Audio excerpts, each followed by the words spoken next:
I imagine banking must present a little bit of a challenge too when it comes to sales because you're doing business to consumer and also business to business. Is sales just sales, or do you need specific skill sets depending if you're selling B2B or business to consumer?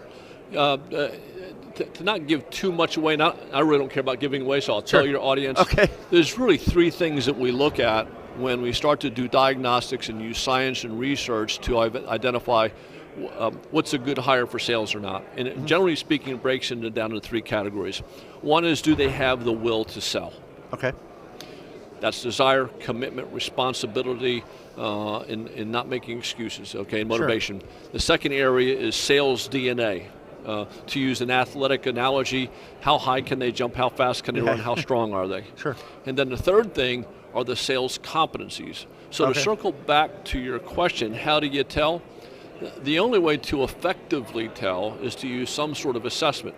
And the reason being is during the interview process, the candidate can mask the other two with their sales competencies. Oh, sure. All right? Yep. And so when you talk about, is it a challenge because there's two different roles? It's a challenge relative to that third piece.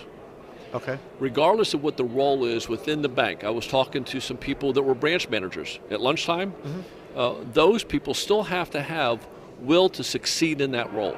Okay. They still need a set of sales DNA competencies to be successful.